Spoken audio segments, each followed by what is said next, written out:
안녕하세요. 운전자라면 뭐 누구나 가지고 있지만 그 속을 제대로 들여다본 적은 드문 거, 바로 자동차 보험 약관입니다. 네, 맞아요. 정말 두껍고 글씨도 작고 그렇죠. 오늘 저희가 그 복잡하고 방대한 내용을 좀 같이 파헤쳐 보려고 하는데요. 특히 많은 분들이 가입하신 삼성화재 애니카 개인용 자동차 보험 약관, 2021년 1월 1일 개정판 기준으로요. 꼭 알아야 할 핵심 정보만 쏙쏙 뽑아서 여러분 걸로 만들어 드리겠습니다. 네, 오늘 저희 손에 들린 이 약관 발췌본이 바로 그 지도라고 할 수 있겠죠. 이 빼곡한 글자들 속에서 길을 잃기 쉽지만 저희랑 같이 보시면요. 사고 발생 시 어떻게 대처해야 하는지, 네네. 또 내 보험료는 어떤 기준으로 정해지는지, 그리고 어쩌면 가장 중요할 수도 있는 보상은 어떻게 이루어지는지 이런 것들을 좀 명확하게 이해하실 수 있을 겁니다. 단순히 정보만 쭉 나열하는 게 아니라 그렇죠. 실제 운전 상황에서 이 지식들이 어떻게 힘이 되는지 그걸 알려드리는 게 오늘 저희 목표입니다. 맞아요. 사실 뭐 사고라는 게 정말 예고 없이 찾아오잖아요. 그럼요. 그래서 당황스러운 순간에 무엇을 먼저 해야 할지, 또 매년 내는 보험료, 이거 합리적인 건가? 내가 받을 수 있는 보장은 충분한가? 이런 궁금증들 많으셨을 텐데요. 오늘 이 시간을 통해서 그런 궁금증들을 좀 속 시원하게 풀어드릴 수 있을 것 같습니다. 네, 기대하셔도 좋습니다. 자, 그럼 지금부터 본격적으로 약관 속으로 한번 들어가 볼까요? 네, 좋습니다. 상상만 해도 좀 아찔하긴 한데 만약에 도로 위에서 예기치 못한 사고가 났다. 그러면 그 순간 가장 먼저 뭘 해야 할까요? 뭐 머릿속이 하얘질 것 같은데. 정말 그럴 수 있죠.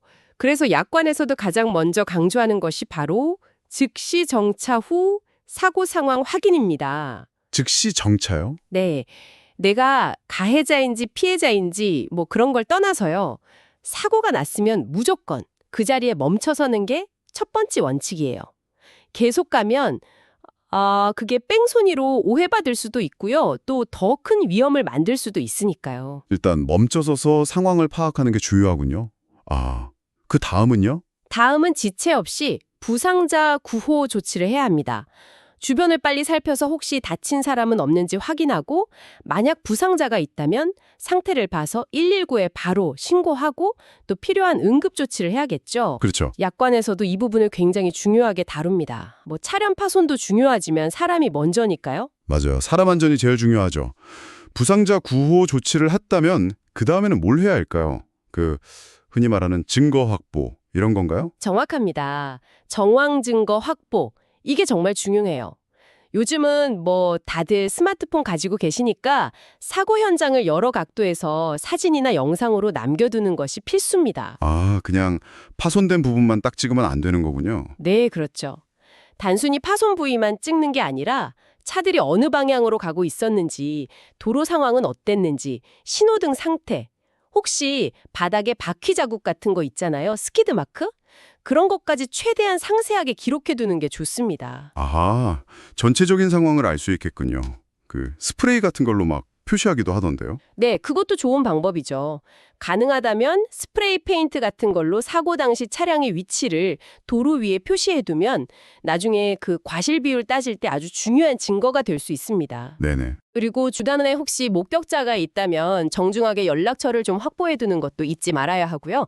이게 당황하면 이런 걸 놓치기가 쉬워요. 듣고 보니 정말 꼼꼼하게 챙겨야 할 것들이 많네요.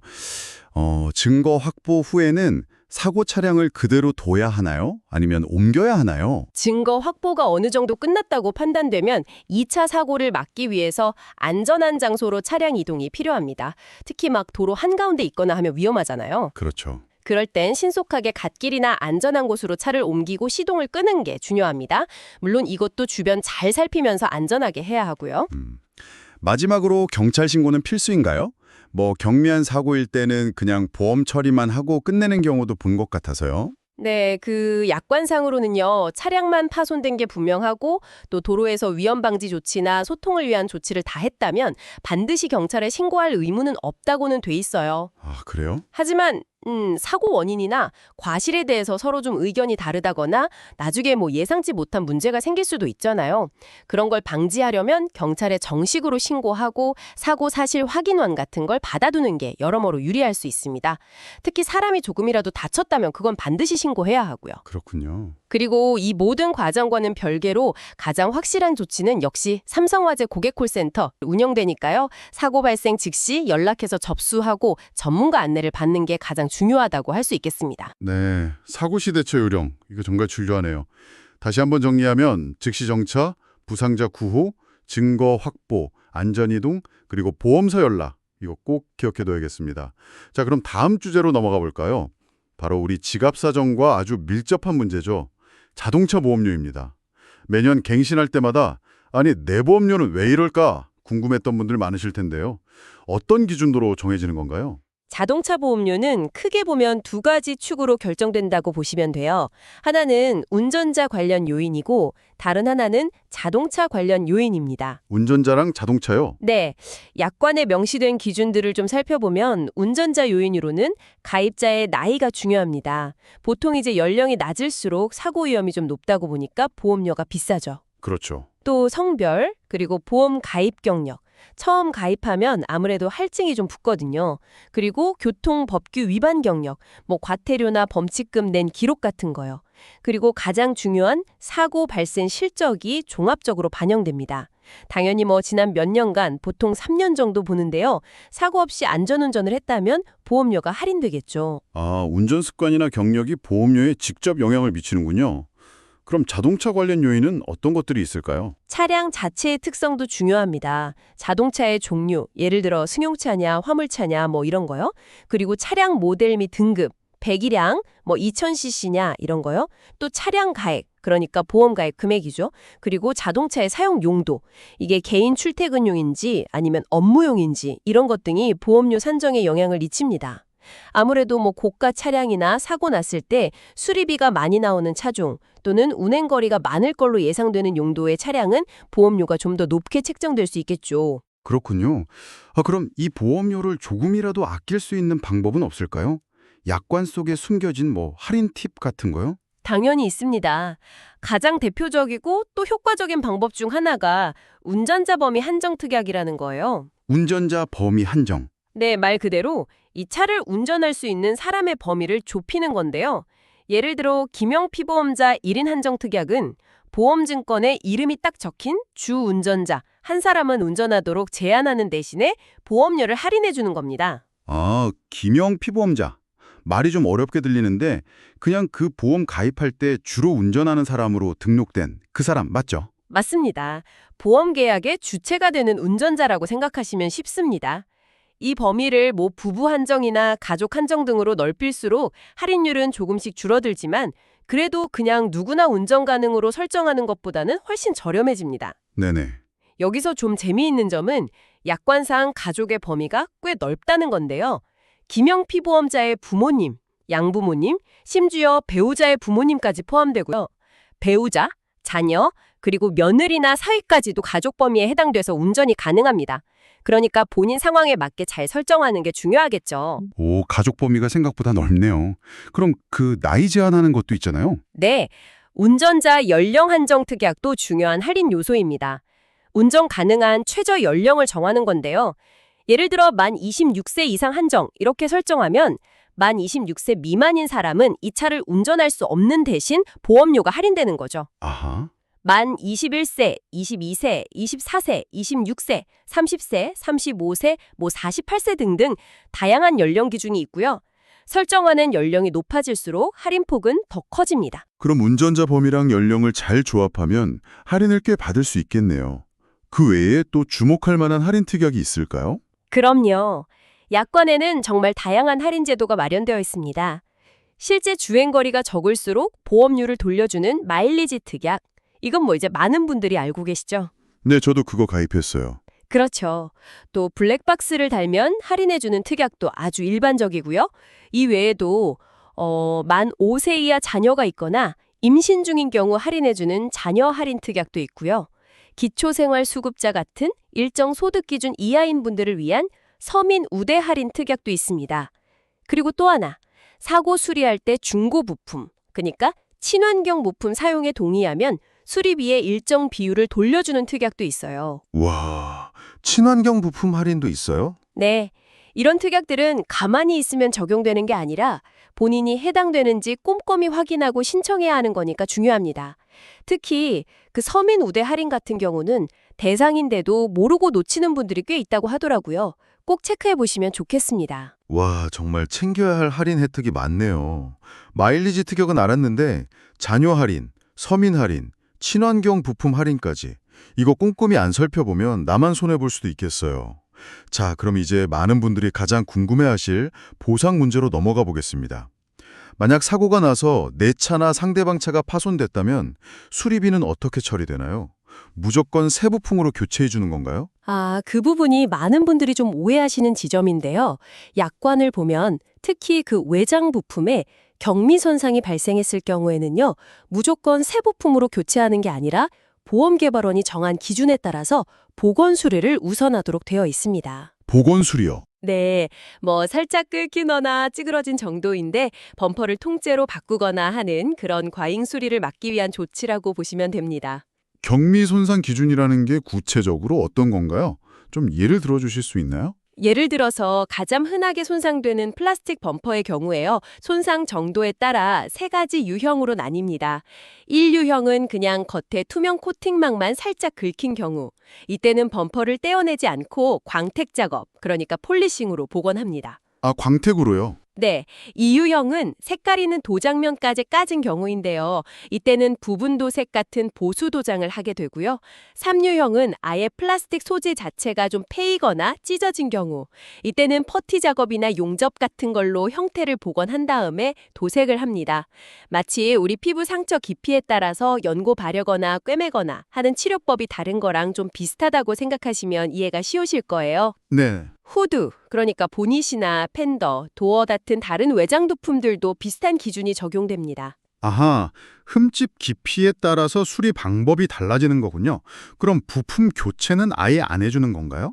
그렇지는 않습니다. 약관에도 명시되어 있듯이 만약에 보건 수리 비용이 새 부품으로 교체하는 비용보다 더 많이 들거나 또는 보건 수리를 하더라도 기능상 문제가 생길 우려가 크다 이렇게 판단될 경우에는 부품 교환을 검토하게 됩니다.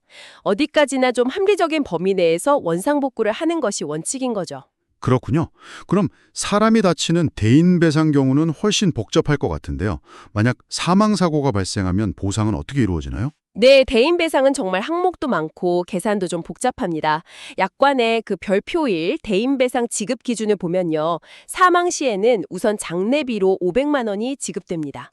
장례비 500만 원? 네. 그리고 정신적 고통에 대한 위자료가 있는데요. 사망 당시 나이가 만 65세 미만이면 8천만 원, 65세 이상이면 5천만 원으로 책정되어 있습니다. 나이에 따라 다르군요. 네.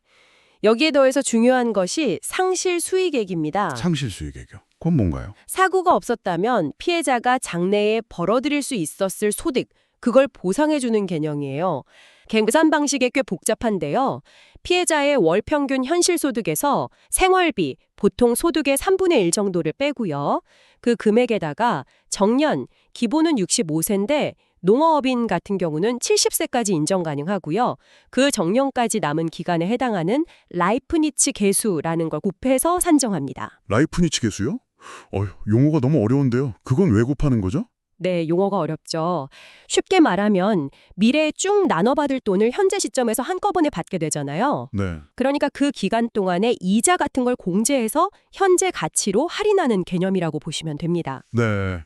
그냥 단순하게 월급 곱하기 남은 정년 개월 수가 아니고요. 좀 더 현실적인 가치를 반영하기 위한 계산 방식인 거죠. 핵심은 미래소득 손실을 현재 가치로 보상한다는 점입니다. 미래 소득을 현재 가치로 환산하는 거군요.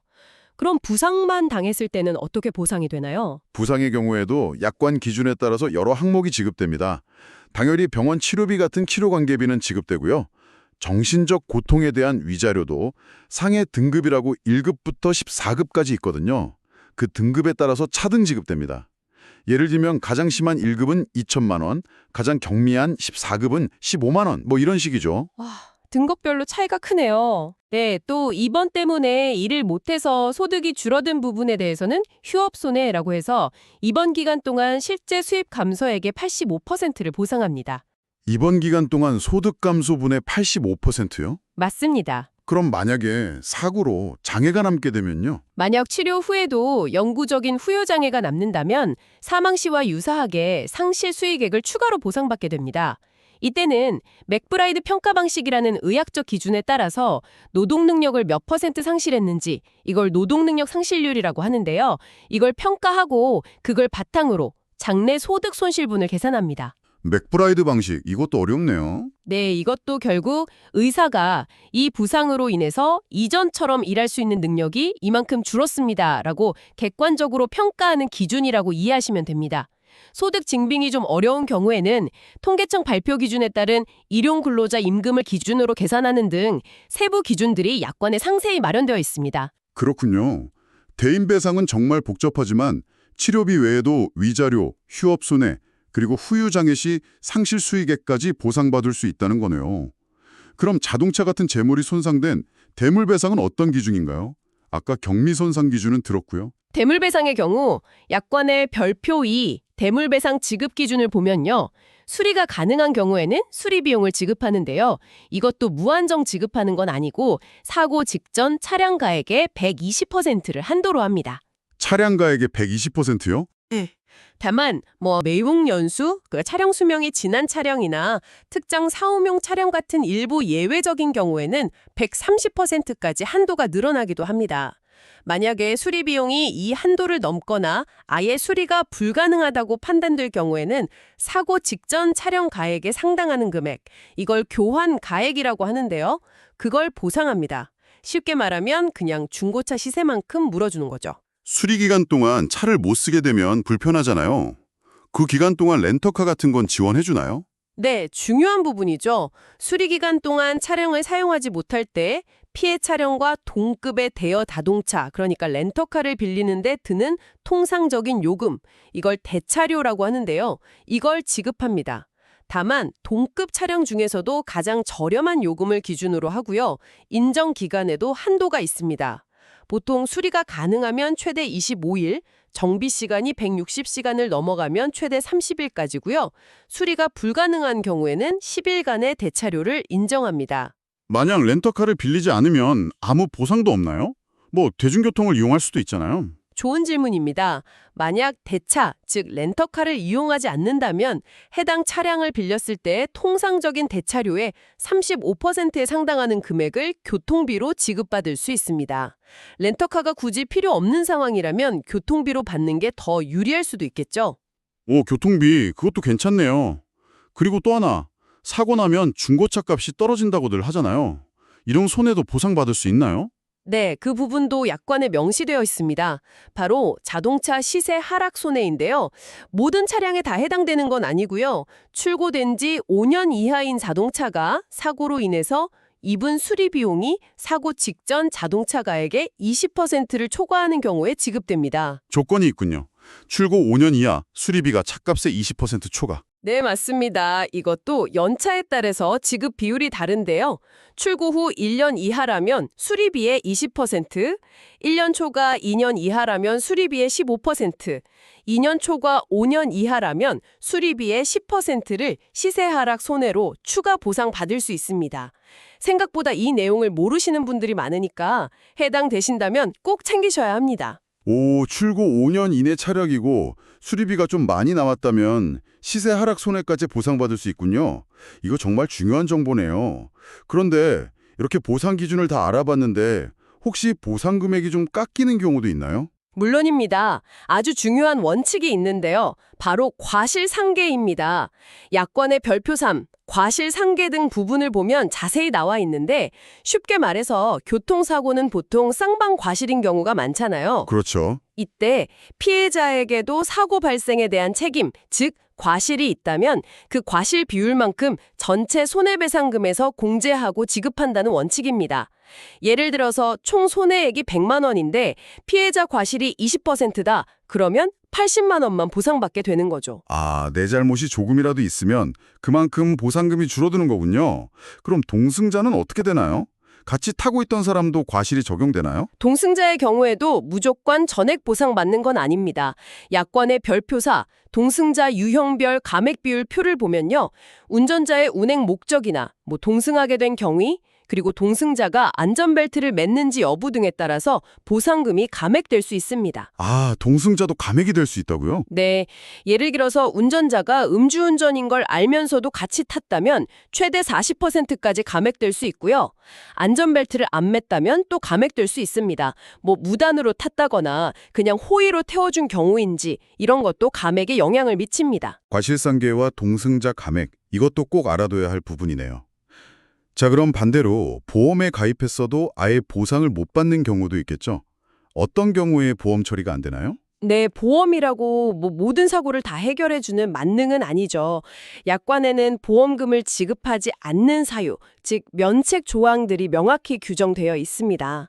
가장 대표적이고 뭐랄까 절대 해서는 안 되는 행위들이죠. 바로 고의로 사고를 낸 경우. 고의사고? 네, 음주운전, 혈중 알코올 농도 0.03% 이상입니다. 또는 마약, 약물운전, 무면허 운전, 그리고 사고를 내고 뺑소니, 즉 사고 후 도주를 한 경우입니다. 이런 중대 법규 위반 행위로 인한 사고는 보험 처리가 절대 불가능하고 당연히 형사 처벌까지 받게 됩니다. 음주, 무면허, 뺑소니, 고의사고는 절대 안 되겠네요. 그 외에 또 어떤 면책 사유들이 있나요? 약관을 좀 더 살펴보면 전쟁, 혁명, 내란, 사변, 폭동 같은 비상사태로 인한 손해도 보상하지 않습니다. 또 지진이나 화산 분화 같은 천재지변으로 인한 손해, 핵연료 물질로 인한 손해도 기본적으로는 면책 사유에 해당합니다. 뭐 일상적인 사고와는 좀 거리가 멀어 보이지만 알아둘 필요는 있겠죠. 네네. 그리고 좀 더 현실적인 예로는 타이어나 튜브만 단독으로 파손된 경우, 예를 들어 도로 포트홀에 빠져서 타이어만 펑크난 경우 같은 거요. 이건 기본적으로 보상되지 않습니다. 다만 다른 차량과 충돌 같은 보험 사고로 인해서 타이어가 함께 파손된 경우에는 당연히 보상이 됩니다. 그렇군요. 보상받지 못하는 경우도 확실히 인지하고 있어야겠네요. 그럼 반대로 기본 보장 외에 추가로 가입하면 도움이 되는 특별 약관, 즉 특약에는 어떤 것들이 있을까요? 아까 보험료 할인 부분에서 몇 가지 언급되긴 했는데요. 네, 특약은 정말 잘 활용하면 보험료 부담은 줄이면서 나에게 꼭 필요한 보장을 더할 수 있는 좋은 제도입니다. 앞서 말씀드린 운전자 범위나 연령 한정 특약 외에도 많은 분들이 유용하게 사용하시는 것이 바로 긴급 출동 서비스 특약입니다. 아, 긴급 출동 서비스. 네. 약관에 명시된 서비스 내용을 보면 운행 중에 배터리가 방전됐을 때 충전 서비스, 타이어 펑크 났을 때 수리 또는 예비 타이어로 교체, 차 문이 잠겼을 때 잠금 장치 해제, 이건 뭐 일부 수입차 등은 제외될 수 있고요. 기름 떨어졌을 때 비상급유, 이건 보험 기간 중 1회, 보통 휘발유나 경유 3리터 정도 한도입니다. 그리고 차량이 고장나거나 사고로 움직일 수 없을 때 긴급 견인 서비스, 기본 10km 한도고 초과하면 본인 부담이고요. 이런 서비스들을 제공합니다. 아, 맞아요. 저도 예전에 한겨울에 배터리 방전돼서 정말 난감했던 적이 있는데 그때 이 특약 덕분에 살았어요. 정말 유용한 서비스죠. 그렇죠. 이 외에도 혹시 모를 형사 합의나 벌금, 변호사 선임 비용 등을 지원받을 수 있는 법률 비용 지원 특약도 운전자 보험과 좀 유사한 역할을 해서 많이들 가입하십니다. 뭐 상품별로 가입 금액 한도는 좀 다를 수 있으니 확인은 필요하고요. 예를 들어 사망사고 시 형사 합의금 최대 3천만 원, 벌금 최대 2천만 원 이런 식으로요. 네네. 앞서 언급된 마일리지 특약, 블랙박스 장착 할인 특약, 자녀 할인 특약 등등 본인의 운전 습관이나 차량 이용 패턴, 가족 구성원 등을 종합적으로 고려해서 필요한 특약은 잘 선택하고 또 불필요한 특약은 과감히 제외하는 것, 이게 현명한 보험 관리의 시작이라고 할 수 있습니다. 네, 오늘 삼성화재 자동차 보험 약관을 통해서 사고 발생 시 대처 요령부터 보험료 결정 요인과 각종 할인 팁, 좀 복잡했던 보상 기준, 그리고 보상되지 않는 면책 조항과 알아두면 유용한 특약까지 정말 알찬 내용들을 짚어봤습니다. 듣고 보니 생각보다 우리가 알아야 할 내용들이 정말 많다는 걸 다시 한번 느끼네요. 맞습니다. 이 약관이라는 것이 좀 딱딱하고 어렵게 느껴질 수 있지만 그 속을 자세히 들여다보면 결국은 안전운전의 중요성을 강조하고 또 만약의 사태에 대비해서 나와 타인을 보호하기 위한 최소한의 약속이자 안전장치라는 것을 알 수 있습니다. 그렇죠. 오늘 나눈 이야기들이 단순히 그냥 지식으로만 남는 것이 아니라 여러분의 안전운전과 현명한 보험 생활에 실질적인 도움이 되기를 바랍니다. 오늘 저희가 함께 파헤쳐본 약관의 핵심 내용들이 여러분이 앞으로 자동차 보험을 이해하고 활용하는데 든든한 가이드가 되었으면 좋겠습니다. 물론 약관의 세부 내용은 계속 개정될 수 있으니까요. 실제 보험 가입이나 갱신 시점에서는 반드시 해당 시점의 최신 약관을 확인하시는 것이 가장 정확하다는 점도 잊지 마시고요. 자, 그럼 마지막으로 여러분께 질문 하나를 던지면서 마무리할까 합니다. 혹시 지금 서랍이나 책상 어딘가에 잠자고 있는 여러분의 자동차 보험 증권, 그거 꺼내보신 적 최근에 있으신가요? 뜨끔하네요. 오늘 저희가 함께 이야기 나눈 내용들을 좀 떠올리시면서 나한테 정말 필요한 특약은 뭘까? 혹시 나도 모르게 불필요하게 가입해서 보험료를 더 내고 있는 부분은 없을까? 내가 받을 수 있는 할인 혜택 중에 혹시 놓치고 있는 건 없을까? 한 번쯤 시간을 내서 찬찬히 살펴보시는 건 어떨까요? 이 작은 점검이 어쩌면 예기치 못한 상황에서 큰 힘이 되어줄 수도 있고요. 또 새는 돈을 막는 지혜가 될 수도 있을 겁니다. 네, 좋은 질문이네요. 다음 시간에 더 유익하고 흥미로운 정보로 다시 찾아뵙겠습니다. 감사합니다. 감사합니다.